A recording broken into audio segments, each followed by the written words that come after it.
Avatar Meher బాబా key జై. బాబా కృపా కటాక్షంతో మనమంతా లిజన్ హ్యుమానిటీ అనే గ్రంథాన్ని చదువుకునే సాహసం చేస్తున్నాము. నిన్న కొంతవరకు అంటే ఇంట్రడక్షను, అంటే డాన్ స్టీవెన్స్ రాసినటువంటి ముందు మాట, పరిచయము, బాబా చెప్పినటువంటి సూత్రము, ఇవన్నీ కూడా చదువుకున్నాము. అలాగే మొదటి అధ్యాయాన్ని కూడా మనం ప్రారంభించుకున్నాం.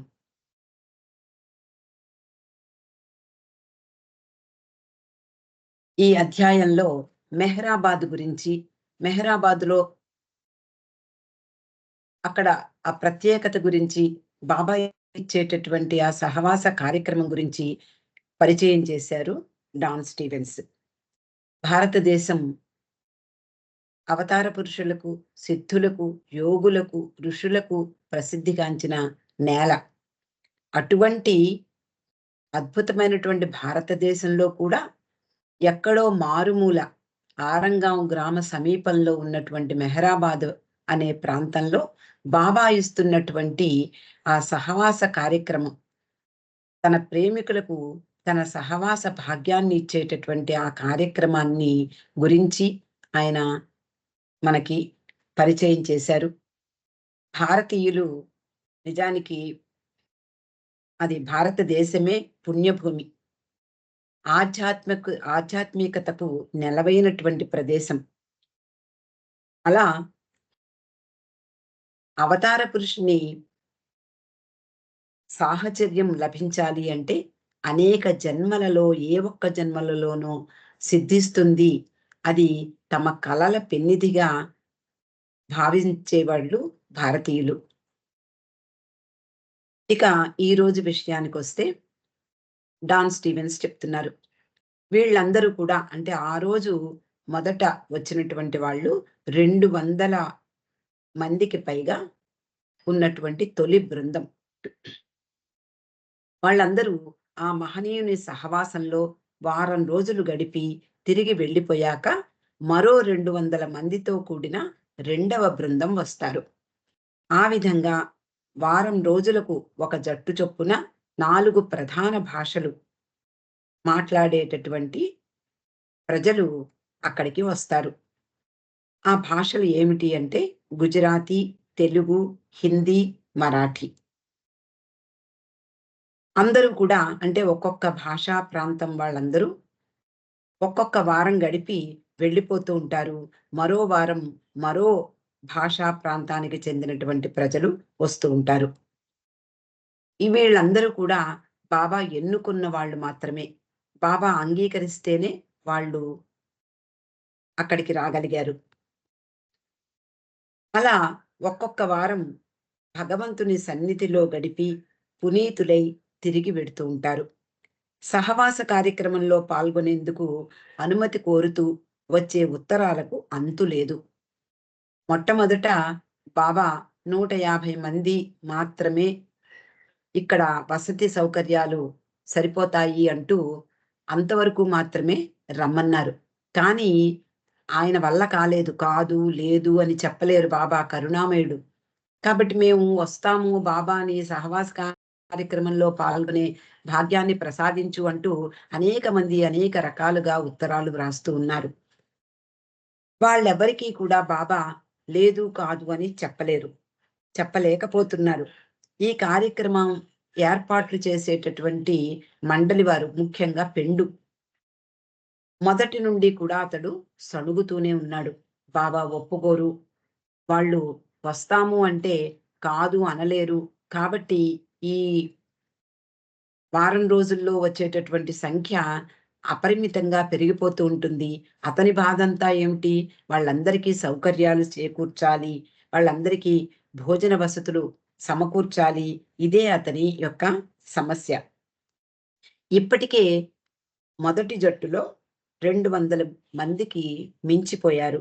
కనీసం మరో 100 మందికి అనుమతిస్తే తప్ప ఈ పరిస్థితి చక్కబడే అవకాశం లేదు అని అనిపిస్తోంది.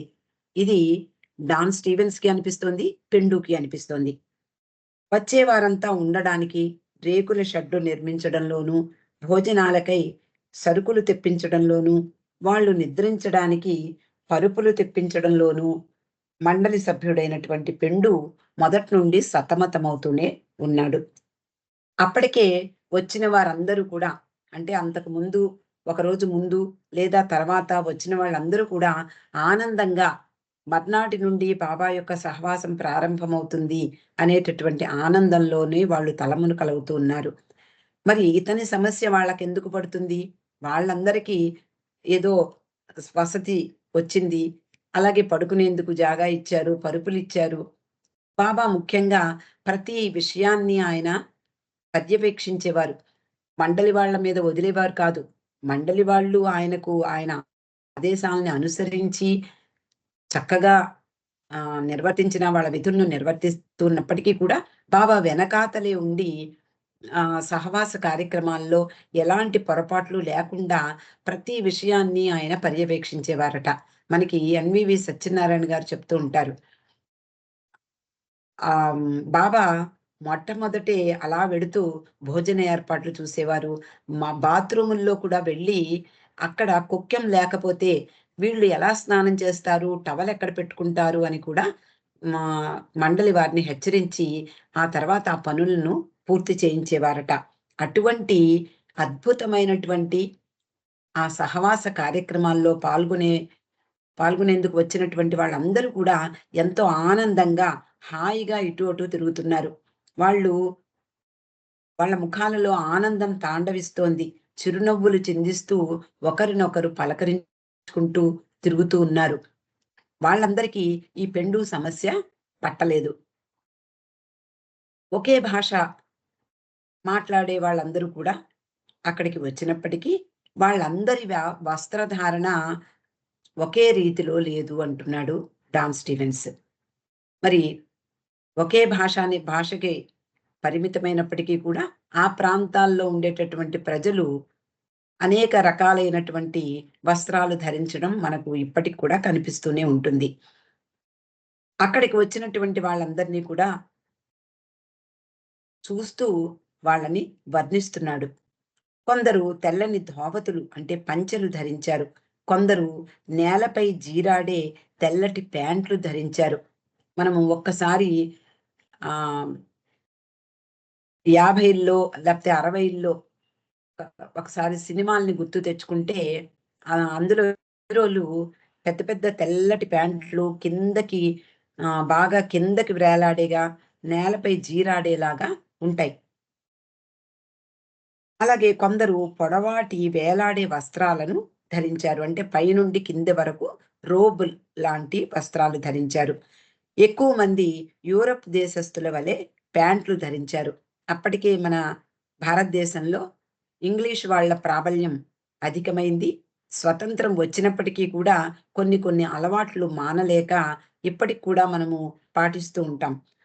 అలా వాళ్ళు కూడా ఆ రోజుల్లో బాబా సహవాసానికి వచ్చినటువంటి వాళ్ళు, బాబా ప్రేమికులు కూడా కొంతమంది ప్యాంట్లు, షర్ట్‌లు ధరించారు. అందరికంటే ఎక్కువగా అక్కడ కనిపించే వాళ్ళెవరయ్యా అంటే, పురోహితుల దుస్తుల్లో కనిపిచ్చారట. అంటే పంచకట్లు, పైన లాల్చీ లేదా చొక్కా. కొంతమంది బికారుల దుస్తుల్లో కనపడుతున్నారు. అంటే ఒక్కసారిగా అమెరికా నుండి భారతదేశంలో ఒక మారుమూల ప్రాంతానికి వచ్చినటువంటి డాన్ స్టీవెన్స్, అలాగే ఫ్రాన్సిస్ బ్రెబెజాన్ వీళ్ళందరికీ మన వేషధారణ, అలాగే మన ఆ రోజుల్లో చాలా బీద దేశం మనది. వాళ్ళు అతి సాధారణమైనటువంటి జీవనాన్నే గడుపుతూ ఉండేవాళ్ళం. ఆ! వాళ్ళ యొక్క వస్త్రధారణ, వాళ్ళ యొక్క అలవాట్లు ఇవన్నీ చూసి వాళ్ళు ఆశ్చర్యపోయేవారు. ఎందుకు అంటే వాళ్ళందరూ కూడా ఆ పాశ్చాత్య ఆహ్, సంస్కృతికి అలవాటు పడినటువంటి వాళ్ళు. వాళ్ళు సూటు, బూటు లేకపోతే బయటికి రారు. అలాంటి పరిస్థితుల్లో ఉండేటటువంటి డాన్ స్టీవెన్స్ మొదలైన వాళ్ళందరికీ కూడా మన నిరాడంబర జీవితం చాలా ఆశ్చర్యం గొలిపేది. తర్వాత అక్కడికి వచ్చినటువంటి చాలా మంది బాబా మెడలో వేయడానికి తాజా పూలమాలలను తీసుకువచ్చారు. బాబా మెడను అలంకరించారు. కొందరు ఇంట్లో చేసిన మిఠాయిలు తీసుకొచ్చారు. ఆ రోజుల్లో మనకి ఇంత విరివిగా ఎక్కడ దొరికేవి కావు స్వీట్స్. కాబట్టి ఇళ్లల్లోనే చేసుకునేవాళ్ళు. కొందరు కమలా పండ్లు, మరికొందరు కొబ్బరికాయలు. దైవ సన్నిధికి వెళ్ళే వాళ్ళందరూ కూడా ఒక మనకి సాంప్రదాయం కొబ్బరికాయలు తీసుకువెళ్ళడం. కాబట్టి బాబా దర్శనానికి వచ్చే వాళ్ళందరూ కూడా కొంతమంది కొబ్బరికాయలు కూడా తీసుకువచ్చారట. కొందరి చేతుల్లో బాబా చిత్రపటాలున్నాయి. ఎవరు ఏ కానుక తెచ్చినా బాబా మందస్మిత వదనారవిందంతో స్వీకరించి పక్కనున్న మండలి సభ్యులకు అందజేస్తూ ఉన్నారు. బాబా తనకు ప్రియమైన వారెవరైనా కనపడినప్పుడు అనుకోకుండా ఆయన ముఖంలో ఆశ్చర్యం తొంగి చూస్తూ ఉంటుంది. అంటే అంతకుముందు బాబా దర్శనానికి వచ్చిన వాళ్ళెవరైనా వచ్చినప్పుడు బాబా ఆశ్చర్యంగా, "ఓ! నువ్వు కూడా వచ్చావన్నమాట" అనుకుంటూ ఆయన ప్రశ్నల వర్షం కురిపించేవారు. చేతి వేళ్ళు అనుకోకుండా కదిలేవి. ఆయన సంజ్ఞలు చేస్తూ ఉండేవారు. అలా తరచుగా తెలిసిన వాళ్ళు కనపడినప్పుడు బాబా వాళ్ళ కుటుంబ సభ్యులు గురించి, వాళ్ళ క్షేమ సమాచారాల గురించి అడుగుతూ ఉండేవారు. అలాగే ఆరోగ్యం గురించిన ప్రశ్నలు కూడా వేస్తూ ఉండడం వలన దర్శన కార్యక్రమం మెల్లగా సాగుతోంది అని చెప్తున్నాడు. ఇక్కడ బాబా మాట్లాడడం మానేసి అప్పటికి 30 సంవత్సరాలు గడిచిపోయాయి. చాలా మందికి అలవాటైపోయింది. కానీ కొద్దిమంది కొత్త వాళ్ళు కూడా ఈ సహవాసానికి వచ్చారు. మాటలకి బదులు సంజ్ఞలు చేయడం చూస్తే వాళ్ళందరూ ఆశ్చర్యంతో పాటు అలా నిలబడిపోయేవారు. దాని అర్థం తెలియక. వాళ్ళకి అలవాటు లేదు. కాబట్టి వాళ్ళు కాస్త ఇబ్బంది కలిగేది వాళ్ళకి. కానీ బాబాకి మాత్రం 30 సంవత్సరాలు పైగా మౌనం వహిస్తున్నప్పటికీ, ఆయన చమత్కారానికి ఆయన మౌనం అడ్డు రాలేదు. ఎంతో చమత్కారంగా హావభావ ప్రకటనలు ముఖంలో కనిపింపజేస్తూ, ఆయన సైగలు చేస్తూ ఉంటే, ఆ అందమే మనకి ఈ ఇలాంటి పుస్తకాల ద్వారా దర్శనమిస్తూ ఉంటుంది. మండలి సభ్యుడైన ఎరిచ్చి కొంత తొట్రుపాటు పడుతున్నప్పటికీ బాబా సంజ్ఞలను సులువుగా అర్థం చేసుకుని వివరిస్తూ ఉన్నాడు. అంటే అక్కడ విషయాలన్నీ కూడా కళ్ళకి కట్టినట్లు దృశ్య రూపకంగా మనకు అందిస్తున్నాడు డాన్ స్టీవెన్స్. ఇది నిత్య నూతనం. 100 సంవత్సరాల తర్వాత ఈ పుస్తకం చదివినా కూడా మనమంతా అక్కడ అంటే బాబా సహవాసులో ఉన్నట్లు ఆయన హావభావ ప్రకటనల్ని మనం కూడా కళ్ళారా చూస్తున్నట్లుగా అనుభూతి పొందడం అనేది తప్పదు. ఇక మళ్ళీ వరస అంటే బాబాను దర్శించుకోవడానికి ఉన్నటువంటి ఆ వరసలో ఉండేటటువంటి జనాన్ని వర్ణిస్తున్నాడు డాన్. ఇంకా సగానికి పైగా జనం లైన్‌లోనే ఉన్నారు. నిలబడి ఉన్నారు. అప్పటి వరకు బాబా నిలబడే ఉన్నారు. వాళ్ళందరూ వస్తూ ఉన్నారు. బాబా మెడలో పూలమాలలు వేస్తున్నారు. బాబా సంజ్ఞలను అర్థం చేసుకోలేక ఇబ్బంది పడుతున్నారు. పక్కనే ఉన్న ఇరిచి బాబా సంజ్ఞలను సులువుగా అనువదిస్తున్నాడు. ఆ విధంగా నెమ్మది నెమ్మదిగా ఈ దర్శన కార్యక్రమం ముందుకు సాగుతోంది. కానీ అప్పటి వరకు బాబా నిలబడి ఉండడం వలన చాలా అలసట పొంది ఆయన ఉన్నట్టుండి ఆ గది చివరగా గోడ ప్రక్కగా ఉన్న పెద్ద కుర్చీ వద్దకు నడిచి వెళ్లారు. అకస్మాత్తుగా ఆయన నడిచి వెళ్ళడం చూసి వెనకాతలే ఆయన దర్శనం కోసం నిలబడి ఉన్న క్యూ కూడా ఆయన వెనకే ఈ క్యూ కూడా నడిచి వెళ్ళిందట. అలా ఆయన వెనకే దర్శనార్థులై వచ్చిన వారి వరస కూడా కదులుతూ ఉండగా అది కదిలి వెళ్ళే గొంగళి పురుగులా కనిపించిందట డాన్ స్టీవెన్స్‌కి. అలా గొంగళి పురుగులాగా అంటే వంకర టింకరగా నడుస్తూ ఈ దర్శనార్థులై వచ్చినటువంటి వాళ్ళందరూ కూడా బాబాకు చేరువగా నిలబడి ఉన్నారు. తిరిగి దర్శన కార్యక్రమం కొనసాగింది. ఎంత మాత్రం ముందు హెచ్చరిక లేకుండా అంటే అబ్రప్ట్‌గా ఏదైనా మనకు ఆటంకం కలిగిందనుకోండి, అప్పుడు అకస్మాత్తుగా అటు ఇటు చూస్తాం. అలాగే వాళ్ళ యొక్క అంటే అక్కడ సహవాసుల యొక్క భావ భావనా ప్రవాహం ఒక చోట హఠాత్తుగా ఆగిపోయిందిట.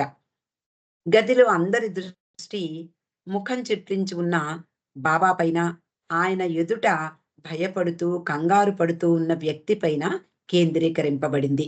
అందరూ కూడా ఆయన వైపే చూస్తున్నారు. బాబా ఎందుకో చిరాకుగా కనిపిస్తున్నారు. ఆయన ముందున్నటువంటి వ్యక్తి భయపడుతూ, సిగ్గుపడుతూ, కంగారు పడుతూ ఉన్నాడు. వాళ్ళిద్దరి మీదే అందరి దృష్టి ఉంది. అకస్మాత్తుగా బాబా ఇలా సంజ్ఞలు చేయడం మొదలుపెట్టారు. ఆ సంజ్ఞల్ని ఇరిచ్ అనువదిస్తున్నాడు. బాబా అడుగుతున్నారు, "నీకు జలుబు చేసిందా?" అతడు మెల్లగా, "చాలా కొంచెమే ఉంది బాబా" అని చెప్పాడు. "గొంతు నొప్పి కూడా ఉందా?" బాబా మళ్ళీ ప్రశ్నించారు. "అది కూడా చాలా కొంచెమే ఉంది బాబా" అన్నాడు. మళ్ళీ బాబా, "నీ ముక్కు కారుతోందా?" అని అడిగారు. "అది కూడా కొంచెమే బాబా" అని అతడు సమాధానం చెప్పాడు.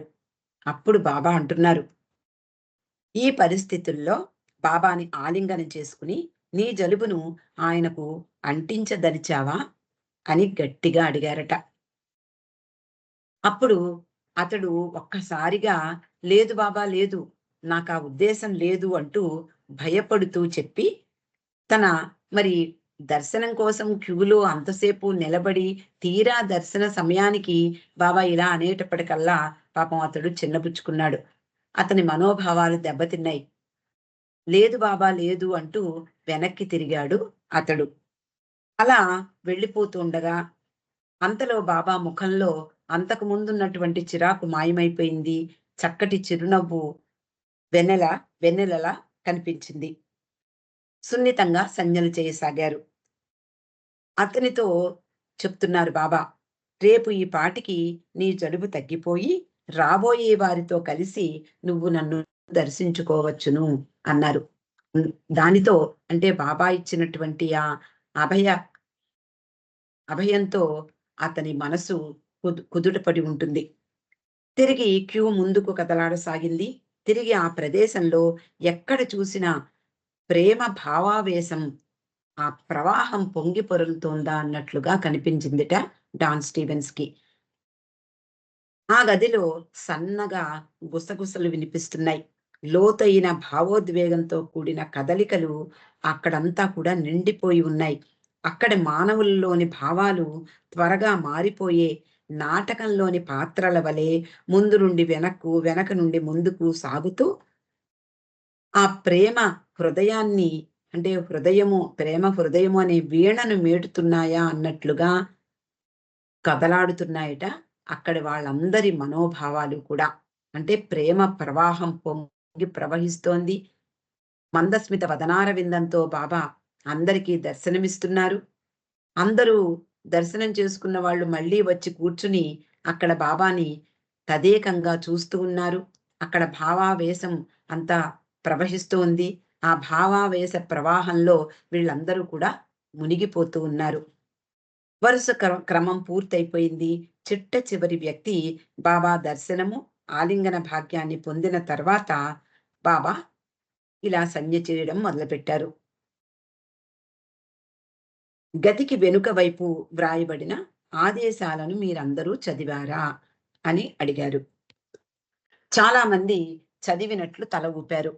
కానీ కొంతమంది చదవలేదని తల అడ్డంగా ఊపారు. చదవని వారు ఆ ఆదేశాలను తప్పక చదవాలి. రేపు ఉదయం నేను వచ్చేసరికి మీలో ప్రతి ఒక్కరూ చదివి తీరాలి అని బాబా నొక్కి చెప్పారు. అంతేకాకుండా బాబా ఇంకా వాళ్ళతో అంటున్నారు. ఇప్పుడు నేను వెళ్ళి తిరిగి రేపు ఉదయం 8:30లకు అంటే 8 గంటల 30 నిమిషాలకు మీ ముందు ఉంటాను. మీ ఇష్టానికి సరపడనిది ఏదైనా ఉంటే బాబాకు తెలియజేయండి. ఏ విధమైన లోటుపాట్లు లేకుండా బాబా ఏర్పాట్లు జరుగుతున్నాయి. అయినా ఎవరికైనా తమ మనసుకు నచ్చనటువంటి విషయం ఏదైనా ఉంటే తెలియజేయమని బాహాటంగా బాబా చెప్తున్నారు. మీరంతా సంతోషంగా ఉండాలని నా కోరిక. మీ వ్యాపారాల గురించి లేదా మీ కుటుంబాల గురించి కానీ చింతించకండి. వాటి గురించి ఆలోచిస్తే మీరంతా వాటితో ఉన్నట్లే అవుతుంది. బాబాతో ఉన్నట్లు కాదు. మీరు ఇక్కడ ఉన్నంత వరకు ఆనందంగా ఉండండి. బాబాను సంతోషపెట్టండి. మీ విషయాలన్నీ మరచిపొండి అంటూ మొట్టమొదటి చిన్న సందేశాన్ని బాబా ఇవ్వడం జరిగింది. బాబా ఎప్పుడూ కూడా మనల్ని ఆహ్లాదంగా ఉంచడం అంటే ఉండమని కోరుతూ ఉండేవారు. అంటే మనకి మానసికంగా కూడా, అలాగే భౌతికంగా కూడా ఆరోగ్యము, భౌతికంగా ఆరోగ్యం కావాలి, మానసికంగా ఉల్లాసం కావాలి. అప్పుడే ఏదైనా బాబా చెప్పే విషయాలు కానివ్వండి, ఎక్కడికైనా భగవద్ దర్శనం కోసం వెళ్ళినా, అలాగే బాబా యొక్క సమాధి దర్శనానికి మెహరాబాద్ వెళ్ళినా కూడా మనకి ఈ 2 ముఖ్యమైనటువంటివి. ఎక్కడ ఏమాత్రం మనకి నొప్పి తగిలినా, లేదా మనసు బాగోలేకపోయినా, ఆయన అక్కడికి వెళ్ళినటువంటి ప్రయోజనం మనకి సమకూరదు అని మొదటి నుండి బాబా చెప్తూ ఉండేవారు. కాబట్టి అక్కడికి వెళ్ళినా కూడా మన గురించి ఆలోచించుకోకుండా మన వ్యాపార విషయాలు, ఉద్యోగ విషయాలు, కుటుంబ విషయాలు, కుటుంబం కుటుంబాన్ని వదిలి వచ్చాను. వాళ్ళకి ఏ లోటు లేకుండా ఉంది కదా! ఇలాంటి ఆలోచనల్లో ఉంటే మనము మెహరాబాద్‌లో ఉండే కంట ఇంట్లో ఉన్నట్లే, అంటే అక్కడికి వెళ్ళినా భౌతికంగా మనసంతా ఇక్కడే ఉంటుంది. కాబట్టి బాబా మొట్టమొదటి సందేశంగా వాళ్ళందరికీ చెప్తున్నారు. మీరందరూ ఇక్కడ పరిపూర్ణంగా నాతో ఉన్నట్లుగా ప్రవర్తించండి. మీ ఆలోచనలన్నీ కూడా పక్కన పెట్టండి. ఇక్కడ ఉన్నంత వరకు ఆనందంగా ఉండండి. మీరు ఆనందంగా ఉంటే బాబా కూడా సంతోషంగా ఉంటారు అంటూ తొలి సందేశాన్ని ఇచ్చారు. బాబా కుర్చీలోంచి లేచారు. ఆ హాలు నుండి నిష్క్రమించారు. అక్కడ వేచి ఉన్న నీలిరంగు కారు వద్దకు ఆయన కదులుతూ ఉండగా, ఆయనను అందుకోవాలని ఆతృతతో, ఆయనతో సమానంగా నడవలేక జనం పరుగు పెట్టారు. మనకందరికీ తెలుసు. బాబా ఫిల్మ్స్‌లో చూస్తూ ఉంటే 56 ముందు వరకు, అంటే రెండవ కారు ప్రమాదం జరగడానికి ముందు వరకు కూడా బాబా చాలా స్పీడ్‌గా నడిచేవారు. ఆయన ఆయనను అందుకోవాలంటే వెనకాతల జనాలు పరుగులు పెట్టేవారు. మనకి ఆంధ్ర పర్యటనలో కూడా మనము ఫిల్మ్స్‌లో చూస్తూ ఉంటాం. ఆయనను అందుకోవాలనే ఆతృతతో వీళ్ళందరూ కూడా పరుగులు పెట్టారు. ఎరిచ్ మొదలైన మండలి సభ్యులందరూ కూడా ఆ కారు వెనక వైపు కూర్చున్నారు. బాబా చిరునవ్వుతో అందరికీ తన చేతిని ఊపుతూ ఉండగా కారు కదిలింది. అహమ్మద్‌నగర్ ప్రాంతానికి ఉత్తరంగా కొద్ది మైళ్ళ దూరంలో ఉన్న మెహరాజాదులో బాబా ఆ రాత్రి గడుపుతారు. అందుకోసమే బాబా మెహరాజాద్ వెళ్ళిపోవడం జరిగింది. హాలుకు ఇరువైపులా ఉన్న సన్నని వరండాలున్నాయి. మనం కూడా ఇప్పుడు చూస్తూ ఉంటాం. మండలి హాల్‌కి హ్మ్. కింది మెహరాబాద్‌లో, దిగువ మెహరాబాద్‌లో మండలి హాల్‌కి ఇటు అటు వరండాలు కనిపిస్తాయి. ఆ వరండాలలో కొత్తగా వచ్చిన వాళ్ళు తమతో వచ్చిన వాళ్ళతో కబుర్లు చెప్తున్నారు. అలాగే పాత వాళ్ళు, అంతకుముందు బాబా దగ్గరికి వచ్చిన వాళ్ళు, మెహరాబాద్‌కు వచ్చిన వాళ్ళు, వాళ్ళందరూ తెలిసిన వాళ్ళు కనపడినప్పుడు వాళ్ళని పలకరిస్తూ వాళ్ళతో కబుర్లు చెప్తున్నారు.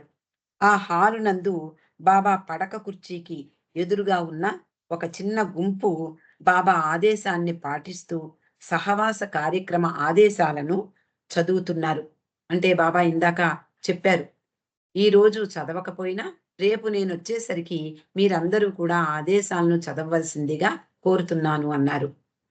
అందువలన కొంతమంది అక్కడకు చేరి ఆ గోడ మీద వ్రాయబడినటువంటి ఆదేశాలను చదువుతున్నారు.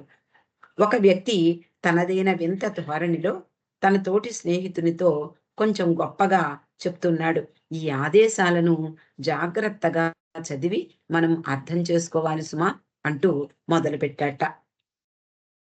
ఇక సాయంత్రం అయిపోయింది. దానిని ఇక్కడ డాన్ స్టీవెన్స్ వర్ణిస్తున్నాడు. సూర్య భగవానుడు దూరంగా ఉన్న కొండల మీదుగా అస్తమిస్తూ ఉన్నాడు. కడు పేదది, కుగ్రామము అయిన ఆరంగంలోని గ్రామస్తులందరూ తమ పనులు ముగించుకుని ఇళ్లకు మరలే సమయం అయింది. పశువులను కాచే పిల్లలు రైలు మార్గం మీదుగా తమ పశువులను తిరిగి ఇంటికి తోలుకు వెడుతున్నారు. తూర్పు దిక్కున మేఘమాలికలు అస్తమిస్తున్న సూర్యకిరణాలను అనుసరించి మొదట నారింజ రంగును, తరువాత ఎరుపు రంగును, ఆ తర్వాత ఊదా రంగును, ఆ తర్వాత నీలి రంగును సంతరించుకుంటూ ఆకాశ మధ్య భాగంలో అలంకారంగా తోచాయి. క్రమంగా నీలిరంగు భూమ్యాకాశాలు కలిసే చోట కేంద్రీకృతమయ్యాయి. దూరంగా కొండల వెనుక అస్పష్టమైన ఎర్రని గీత మాత్రంగా కనపడుతోంది. భారతదేశం నుండి పగలు నిష్క్రమించి రాత్రికి స్వాగతం పలికింది. ఆ ప్రాంతమంతా నిద్రలోకి జారుకుంది.